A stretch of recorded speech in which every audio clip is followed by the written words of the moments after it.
Hello po, mapagpalang araw sa ating lahat. At ito po muli ang inyong kakusinerang Lakwatsera na magluluto po tayo ng sinigang na tilapia. Ito po ay natikman ko nung nagpunta kami sa Real Quezon, nung kumain kami sa Mabitak, Barangay Mabitak. Ayan, nagustuhan ko po yung lasa niya, kaya sineshare ko naman ito sa inyo. Ito po yung mga ingredients na aking gagamitin. Meron po tayo ditong luya, sibuyas, kamatis. Ito po sili, bakit marami? Ito po yung siling walang anghang. Yan. Yung pong hinaharvest sa Pangasinan. Then meron po tayo ditong sinigang sa sampalok mix, yung original, yung tilapia natin, yung gagawin natin pansabaw. And then gamit po tayo dito ng bagoong, patis, at saka po yung gulay. Ito po yung alokbati. Masarap siya. Ito po yung twist niya. First time ko po makakain ng sinigang na may alokbati. Nagustuhan ko, kaya sinare ko po sa inyo. Ito po yung pechay. Ayan, pechay Baguio. Ngayon po, ito, inaano ko na po siya. Tawag doon, yung hinihimay-himay ko na para po makapag-start na po tayo na magluto. Ito po yung aking kawali. Buksan na natin ang kalan. Then lalagay ko lang po dito yung luya, bawang at sibuyas. Then lagay po natin itong sabaw.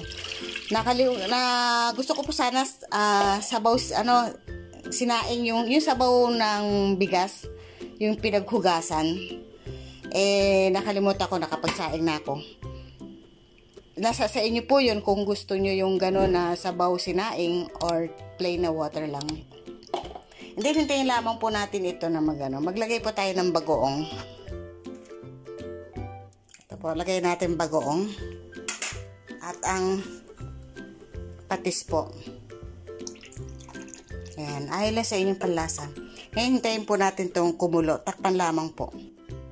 Ayan, habang hinihintay natin kumulo, dito na po tayo para himayin lamang po natin itong dahon ng alokbate at ang pechay. Para mamaya, pag nakulo na po to, isasama na natin siya doon sa sinigang natin. Ito po, kuluan na. Yan, lagay na natin isa-isa ang isda. Ang ating tilapia. Kahit mainit ang panahon, iba yung humihigop pa rin ng sabaw. Lagay ko na rin po ang sili.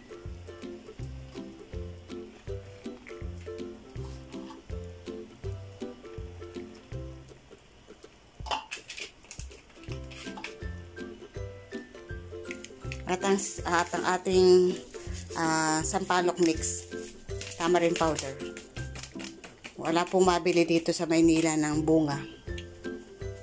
Napakabihira po, sa palengke pa.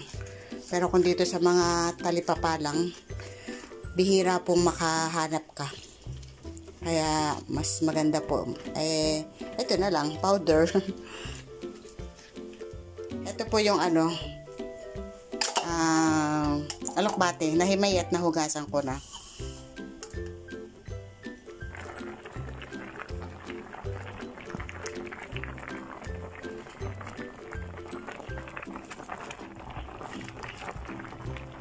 Daming gulay po, hindi tinipid sa gulay. Para mas masarap.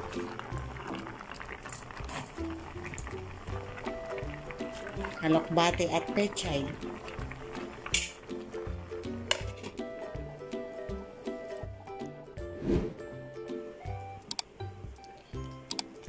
So, ito na po ang ating nagawang sinigang na tilapia with alokbate, dahon ng alokbate. Ayan.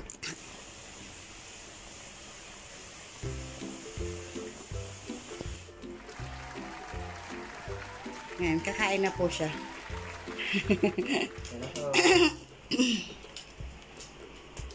Ito po yung ano. Kunin mo ng buo. Tiyan na naman ang kinanatan mo eh. Mukhang tiyan. Bakit siyang ulo? Ito muna. Oh. Daming tinik. Gusto mo ulit mag-swimming sa ano? Dagat? Namimiss mo? Ay, siguro mapunta pa yung kalis sa sumpa.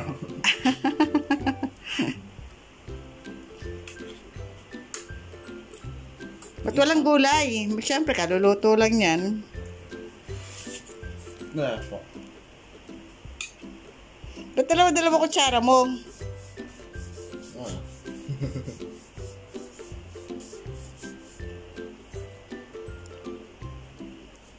So, ano pa? Okay. Alokbate yan, nakansarap. Yan yung katulad ng kinain natin doon sa ano. Doon po. Sa, ano nagpunta tayo ng Real Quezon. Ah, Doon sa Mabitak, Barangay Mabitak. Diba kumain, nag-stop over tayo doon. opo. Tapos kumain tayo. Yan, ginaya ko yung luto nila nung natikman ko. Pwede palang maglagay ng alokbate sa sinigang. Ang usually kasi ang alokbate, hinahalo lang nila yan sa munggo eh. Pero nung natikman ko siya doon, sabi ko, oy, pwede pala. Nag-try ko ngayon, ginawa ko. At shinare ko naman sa mga viewers natin. Butik naman po kasi hindi lang po ito may sabaw. Hindi lang po ito merang gulay. May fish pa. Ito. Sili. Opo. Tayo po ito. Kamatis. So, siyempre, natural lang kapag nagsisigang ka, may kamatis anak. Masarap. Opo. Kahit mainit yung panahon, no? Masarap pa rin yung may sabaw. Iba pa rin yung meron kang kinakain na may sabaw. Sarap eh. Napapalunok na naman ako.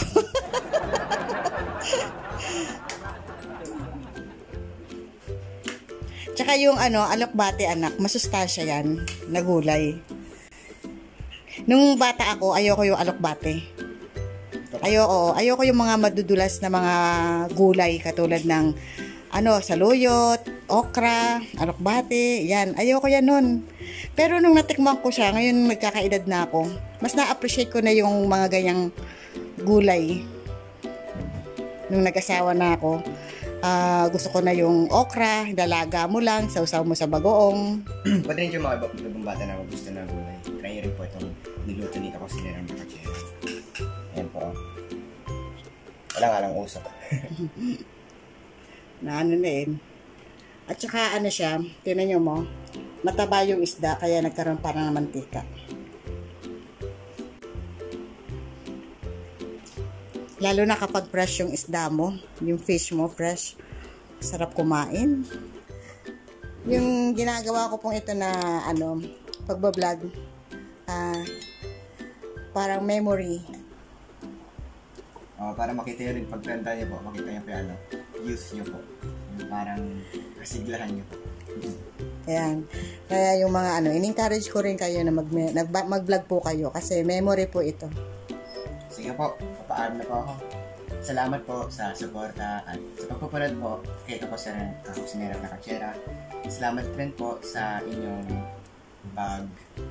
bibigay Oras. po at oras. And thank you po sa pagpapanood po. God bless po and thank you po. Bye po.